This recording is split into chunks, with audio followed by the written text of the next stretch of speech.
का स्वागत है इस YouTube वीडियो में। इस वीडियो के माध्यम से मैं आज ABB का टाइम साइकिल, कौन कौन से टाइम साइकिल में क्या डेट आया है और किस तरीके का प्राइस मोमेंटम दिया है पिछले 6 महीने में, उसकी कंप्लीट यहाँ पे एजुकेशनल लर्निंग व्यू देने वाला हूँ।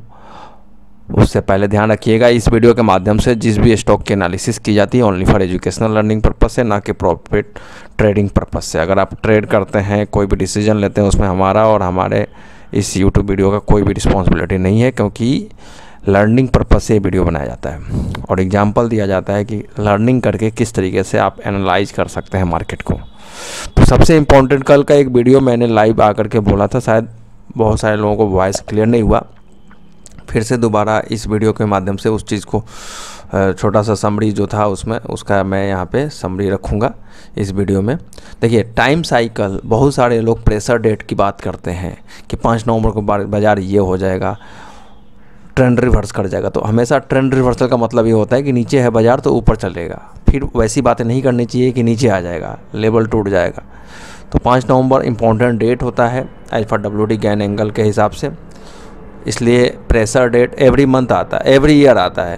तो वो उस डेट को आप केवल रीड करके आप बोलते हैं तो मेरे हिसाब से गलत होगा पूरे बाज़ार के संदर्भ में। स्टॉक स्पेसिफिक, इंडेक्स स्पेसिफिक अलग अलग टाइम साइकिल होता है और उसका ही नमूना ये ABB में मैं दिखाने की कोशिश करूँगा मैं। देखिए, ABB में हमारा जो इम्पोर्टेंट डेट था, आप देखेंगे 22 जुलाई। अब 22 जुलाई के आसपास ये देखते हैं, 22 जुलाई का ये 23 जुलाई का लो है।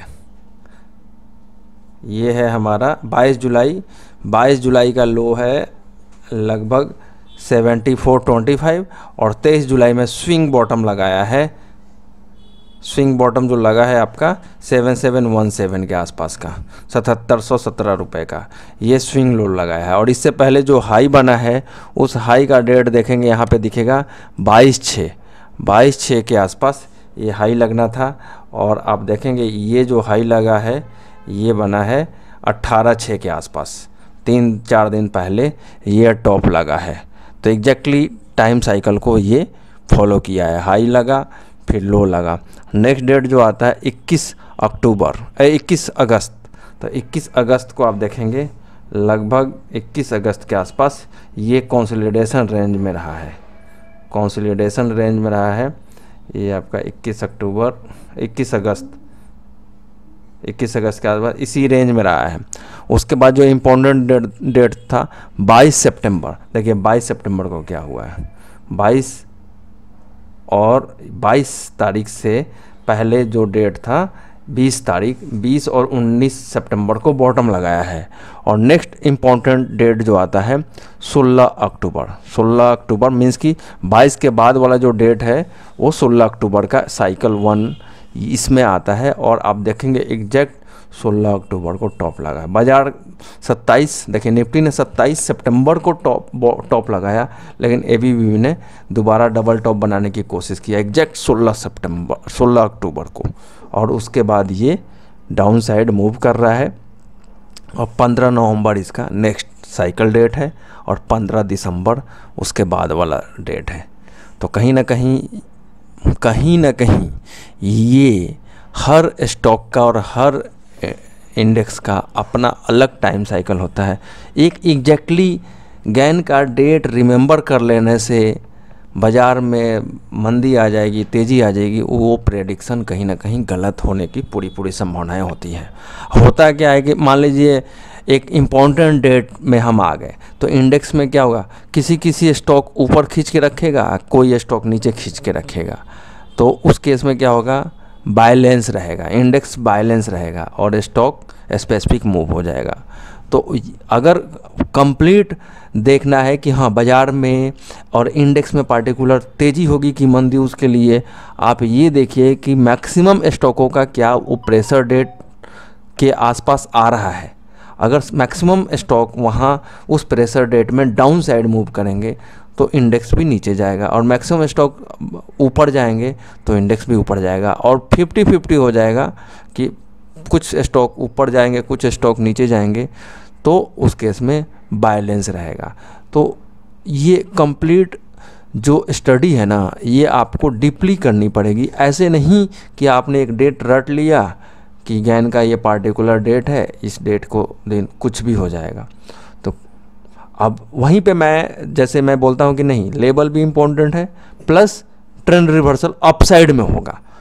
ऐसा नहीं कि हाँ लेबल कट जाएगा और बहुत बड़ी मंदी आ जाएगी। देखिए अगर ट्रेंड रिवर्सल होने वाले दिन 5 नवंबर को ट्रेंड रिवर्सल होने वाला है, तो उस केस में बाजार नीचे है तो ट्रेंड रिवर्सल का मतलब क्या, तेजी होगी लेकिन कुछ ऐसे स्टॉक नीचे की तरफ खींचेंगे, कुछ स्टॉक बैलेंस रखेंगे या कुछ स्टॉक ऊपर की तरफ खींचेंगे। उस केस में तेजी नहीं होगी तो मंदी भी नहीं होगी। तो उस केस में कहीं ना कहीं स्टॉक स्पेसिफिक जोड़ देना चाहिए कि कौन कौन से स्टॉकों में 5-6 नवंबर को रिवर्सल होने वाला है। देखिए 5 नवंबर एक एग्जांपल के लिए मैं डेट एनालिसिस कर रहा हूँ। कुछ स्टॉकों का जैसे कि अच्छा खासा बॉटम बन गया है और ट्रेंड रिवर्सल होने वाला है और ट्रेंड रिवर्सल डेट है। WD गैन जब थे तब कोई इंडेक्स नहीं हुआ करता था, स्टॉकों पे करते थे, गेहूँ पे करते थे, एग पे ट्रेड करते थे। तो उस पार्टिकुलर उन चीज़ों पे एनालिसिस करते थे और इसलिए उन्होंने मैक्सिमम डेट एक समराइज करके निकाला था कि साल का ये डेट इम्पोर्टेंट है। उस केवल डेट को फॉलो करके आप हर चीज़ को गिरा दोगे, हर चीज़ को ट्रेंड रिवर्स कर दोगे, मेरे हिसाब से गलत है। इसी चीज़ को मैंने उस वीडियो में बताने की कोशिश किया था। और हो सकता है इंडेक्स में तेज़ी ना आवे लेकिन स्टॉक स्पेसिफिक ट्रेंड रिवर्सल है तो उन स्टॉकों को पकड़ना है जिनमें अच्छा खासा बॉटम बन गया है और चार्ट पे फंडामेंटल हर तरीके से अच्छा लेवल दिख रहा है, तो उनमें ट्रेंड रिवर्सल होगा तो अच्छा होगा ऊपर के साइड में। तो हम उन चीज़ों पे काम करते हैं, इसलिए इंडेक्स पे क्या होगा नहीं होगा वो उसके लिए कंप्लीट इंडेक्स के जितने भी स्टॉक हैं उनका मोमेंटम जानना पड़ता है। और जब वो मोमेंटम पकड़ते हैं तो पता चलता है क्या है कि 30% तो ऊपर जाने वाले हैं, 20% साइडवेज रहने वाला है, बाकी का 50% अच्छा खासा नीचे जाने वाला है और 50% में 2-3 ऐसे स्टॉक हैं जो अच्छा खासा इंडेक्स को इम्पैक्ट करते हैं, तो उस केस में इंडेक्स नीचे आ सकता है। तो इस तरीके का डिटेल एनालिसिस करने के बाद ही कोई भी व्यू देने की कोशिश करना चाहिए और वही मैं व्यू देने की कोशिश करता हूँ। इसलिए लोगों को क्या लगता है कि ये डिफेंस होकर के एनालाइज करता है। देखिए डिफेंसिव आपको लगेगा लेकिन किसी पार्टिकुलर स्टॉक में बॉटम पे बॉटम बोलना और टॉप पे टॉप बोलना ये डिफेंसिव गेम नहीं है। यहाँ हम डिफेंसिव एनालिसिस नहीं करते हैं, खुल के एनालिसिस किया है। ध्यान रखिएगा जो भी एनालिसिस किया है एजुकेशनल पर्पस से, कोई भी खरीदने बेचने का सलाह नहीं होता है।